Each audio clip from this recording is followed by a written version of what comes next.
Welcome to Community Convos, a podcast and radio program from LCC Connect, with conversations about what's happening in Lansing and around mid-Michigan. Hey, this is Dedalian back on the convo once again, and joining me in the studio today is Tina Nguyen. She is the marketing and membership manager for Fenner Nature Center, that of course being located on East Mount Hope and Aurelius in Lansing.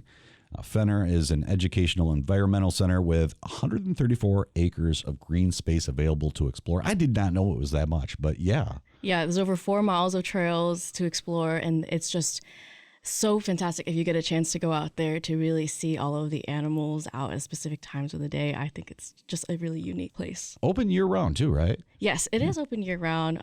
Most of the year, we have public programs. We have summer camps that are 8 weeks long. We even have a nature preschool down the street. Very cool.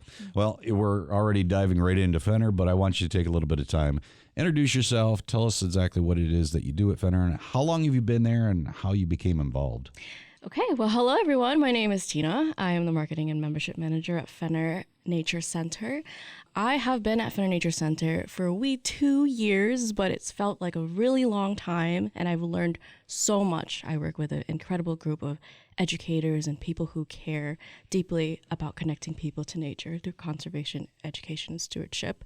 And I really got involved because I care so deeply about storytelling. That's really, you could probably tell from the conversations we've had already. I care so deeply about the community and really getting people involved in all of the amazing things happening in Lansing. And I just so happened to place myself at Fenner.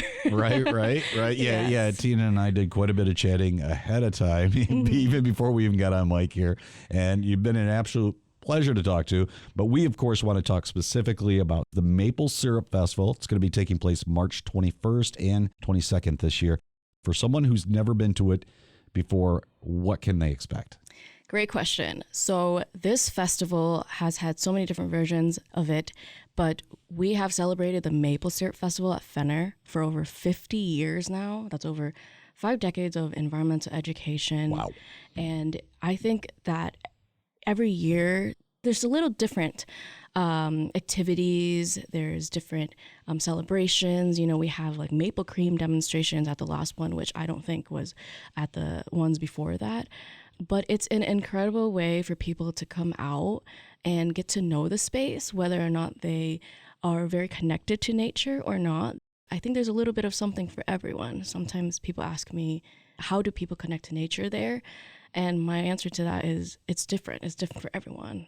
Come out and see what works, what they connect with most. There's so many different ways, but a lot of people don't realize that Fenner Nature Center is a free and public accessible green space for them in the heart of Lansing. It's a very cool place to visit, and I try to get there almost every summer for sure. Winter, occasionally I'll get out there. Fall, definitely, it's because it's gorgeous at that time of the year. But the Maple Syrup Festival, of course, a unique event in that it would probably only happen around this time of the year. Am I correct? That's right. I mean, that's a great thing that you brought up because it's kind of towards the end of winter and kind of starting the beginning of spring, and that's the perfect time for sap to flow. Okay. So this is just a great opportunity if people love maple syrup or want to know more about maple syrup to see how it's produced, how it's collected, and really see like firsthand, like hands-on doing everything. They can even tap the trees themselves, learn about the traditional sugaring methods. Even I didn't know so much about it before I started working at Fenner. So I would highly recommend going out and just checking it out. We have like all-you-can-eat pancakes, and then we have so many different themed treats. When people come out to the festival, do you feel like they're there mostly for the experience of learning something new like you just talked about? Or does it seem to be more like a family tradition for some people? I think it's a little bit of both. There are people who have showed me pictures of them at our festivals, like the first, like the very early years all the way to now. It's such a fun tradition for them. I think Fenner is a a safe and like a happy place for a lot of families who have told me all of their stories. I learned through them, really. Yeah. And then there are people who want to try some maple cream. They want to try maple cotton candy, my personal favorite, maple root beer. There's so many fun themed treats there. And hey, you can't really say no to all you can eat pancakes. Yeah, no, I'm pancakes. I'm all about it. Yeah, it sounds delicious, and I honestly have never tried maple root beer, so I'd be curious to try that myself. Yeah. Like I said, this is partly a learning experience for people, and I know you've only been there at Fenner like for a short time, but did you ever kind of go through it and you see like a kid's face where like they kind of got what was happening and they go, "Oh, neat." Yes, actually, I had a moment last year when I was teaching in the Maple Grove. And what's cool is that it kept happening. So, like you're really getting a connection there. Yeah. And I was asking people a simple question.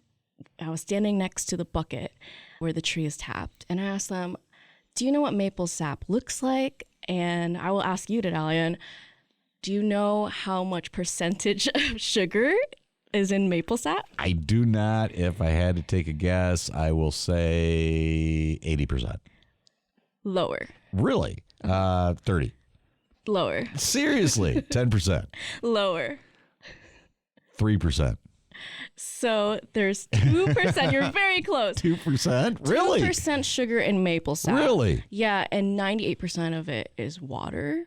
So when I opened the lid of the bucket, people were like, oh, like the expressions on their face, the way that they responded was really a connection point for me, because people don't realize that maple sap looks just like water. Yeah. And so what's incredible about the Maple Syrup Festival and what's so special about maple syrup is that it is a very time-consuming process and a very long and respected process to like boil that sap into maple syrup.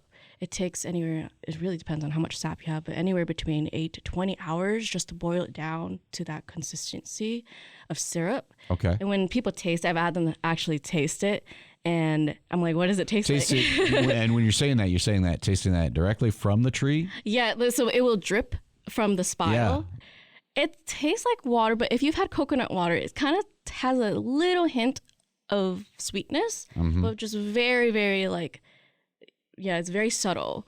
So when we're talking about turning sap into syrup, which is called the sugaring process, this is what the festival is all about, Like there's so many reasons people come out, but when people get the chance to really see how food gets to their table and the long process that it takes, then they really appreciate it just that much more. So I loved seeing everyone's faces and them seeing like, wow, that's what sap looks like. It's just a bucket of water. Right. I loved getting a chance. And then also there's actually very strict legal guidelines on what is considered maple syrup.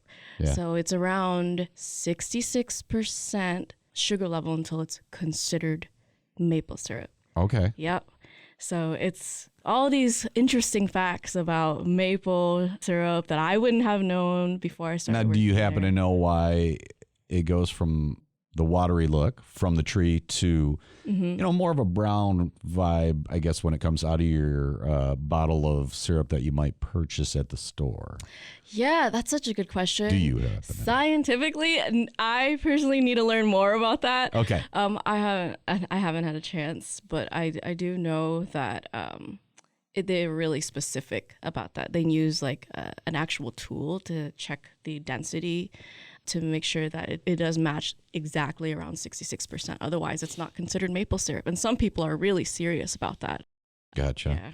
Okay, you're the marketing and membership manager. So from your perspective, what's something a lot of folks wouldn't know about making a weekend like this work?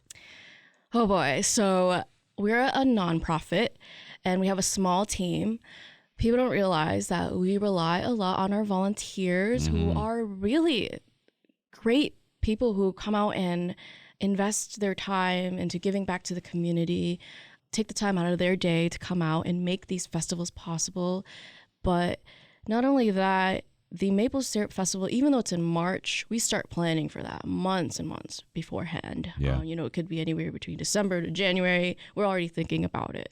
So when every single person comes out, it means so much to us, whether they are there for just pancakes or they're going on a walk on the trails, they're getting a jar of maple syrup to support our mission. I think that I would want people to know, no matter what they're coming out there for, it means so much when they come out. It makes everything we do worth it. Yeah, very good. You probably have repeat volunteers each and every year. What do you think makes them come back for something like this? Gosh, I would hope that they're just enjoying spending time there. We take it very seriously. All of our volunteers mean so much to us. We have an incredible volunteer and stewardship coordinator who really personalizes his communication with every single volunteer, make sure they feel welcome to the space and comfortable with whatever they're doing. But I think what differentiates us really is that we make sure that every volunteer who comes out, whatever they're helping us with, they want to do it. Yeah. So we're not just placing them anywhere. We ask them, what do you want to do? What are your interests? And that could be anything from helping us with like the native plant garden, like, in other parts of the year, to managing invasive species during our Stewardship Day series. So the volunteers are really the heart of the festival. It would not be possible without them. Yeah, anything like this. Yeah. Are you still in need of volunteers at this point? Absolutely. How would somebody get involved if they wanted to do that? Visit us at mynaturecenter.org. There should be a volunteer portal there if you want to help us out at the Maple Syrup Festival. And if you're just interested in volunteering in general, whether if you're a student or interested just to come out on the weekends, there is an opportunity for you. There's different things to do all year round. Very cool. I did want to ask you about, and I am forgetting the name of the ones that do the pancakes. Yes, Chris Cakes. Because this looked pretty awesome. I saw a video of this. Is it that energetic? Yes. I said it does live up to the videos and the content you see. I think it's even more energetic in person. Chris Cakes has actually been our pancake fundraiser partner for quite a few years now. And it's like pancake acrobatics almost. Yes, they are Guinness World Record pancake flippers. So they've been known to flip the most pancakes in an hour. But what's so cool about it is their aim is actually freakishly good in a good way. You could be standing across the room with your plate and they would be able to flip it onto your plate like perfectly. It is awesome. I think the kids, even the adults, love that. It's not just getting pancakes. You're actually getting an experience where you have to catch your pancakes. So I think that is really I fun. saw a couple of folks miss that too. So yeah. And you get a sample of the real maple syrup too as a part of the pancakes. Okay, so you got the pancake breakfast, the tapping of the trees. What are some of the other things that we can expect? We have animal encounters every year. So inside the visitor center, you get to meet some of our animal ambassadors who teach us so much about habitats and environmental education. And then we also have vendors, local artisans who are out. So if you want to support your local community, come on out. And in the Davis Nature Pavilion, right across from the visitor center, we will have maple syrup sales. And so that means you can buy your own maple cream or try maple tea, maple candy, and even granulated sugar, like maple sugar that people sprinkle into like their pancake mix instead of using maple syrup. There's so many things that you can try out, but those donations go back into supporting all the work we do year round with the kids and the local community. Is a donation required just to kind of walk in and kind of look around? No, it is not. So the admission is free, parking is free. There is a suggested $5 donation, completely optional, but helps us if you want to support us or make a donation that day.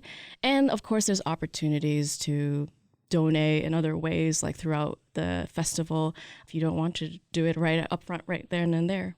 Yeah. And of course, that kind of helps Fenner overall for everything that you guys do for our community and here in the area. So thanks. Thank you. Thank you for giving me the opportunity to share this event with you. You're welcome.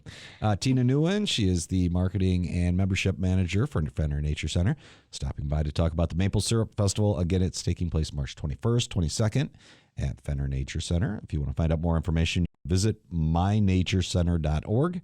And again, thanks for joining me on the Convo. Thank you. I'd also like to thank Sarah Pierce from 517 Living for her assistance with this episode. To find out about Mid-Michigan events or list your own event, you can always stop by the website, 517living.com. You've been listening to Community Combos, a podcast from LCC Connect. Listen to this episode and others at lccconnect.com or wherever you get your podcasts. If you or someone you know would like to feature an event on Community Combos, email us lcc-connect@lcc.edu. And thanks for joining the Convo.